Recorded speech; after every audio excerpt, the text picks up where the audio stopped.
What's it like to be a female solo traveler? Don't you feel scared? Aire, aire, Dabung Girl, aire.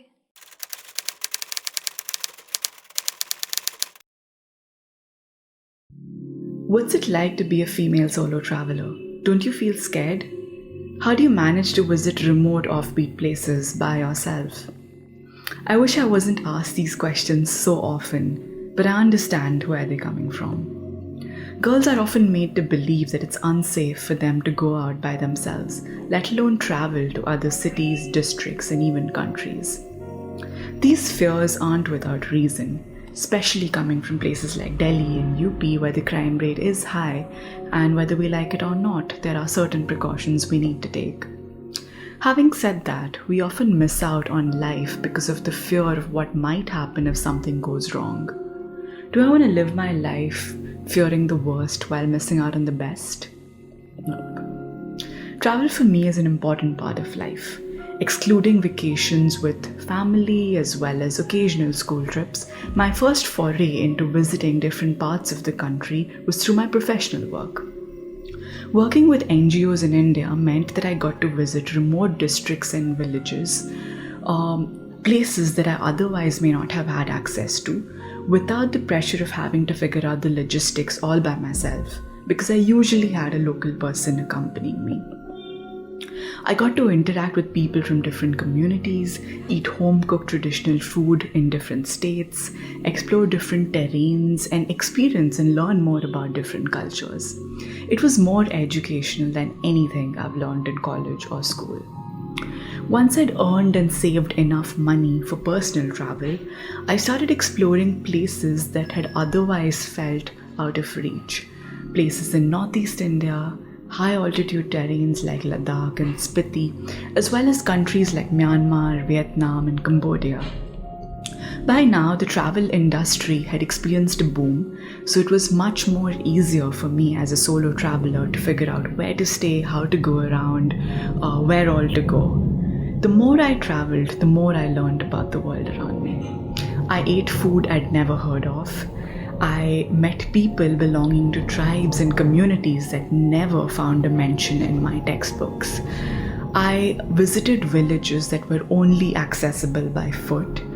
I experienced very thrilling activities like scuba diving, paragliding, river rafting.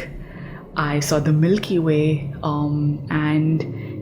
I commuted via every mode of transport, right from flight, train, bus, rickshaw, bike, ship, boat, you name it, sometimes all on the same trip and sometimes all on the same day. Along the way, travel also taught me several life lessons. One, the journey is as important as the destination. It's not just about reaching the summit of a mountain, but also the grueling trek where every part of your body hurts that actually takes you to the summit. The crowded, bumpy bus rides that lead you to a beautiful destination. The hard hotel beds that give you a backache for days but sometimes cannot be helped. All of this teaches you to value the journey as much as the destination. It teaches you patience, grit, resilience, a lot of life skills. 2. Beauty lies in the eyes of the beholder.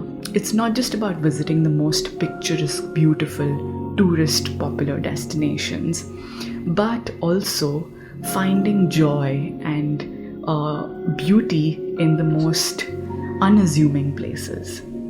Sometimes the most extraordinary experiences can be found where you least expect it. What is life but the amalgamation of different experiences?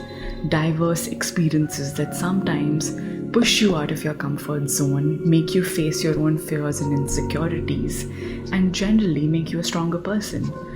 I think travel helps you embark on a journey as much within as without, and just generally makes you a lot more self-aware and confident about yourself. This is probably the biggest reason why I travel. 4. It's okay to be an introvert. Solo travel allows you to be silent for as long as you want. At the same time, it pushes you to open up and interact with strangers, either just to find your way around or to get to know them better, get to know their culture better, and learn more about them as well as the place where you're at. Finally, if you're traveling as a woman, listen to your gut. Keep comfort and safety at the center of all your decisions. Make mistakes and learn from them. And most importantly, don't let some bad experiences that might come your way, that many of us face, determine how to live the rest of your life.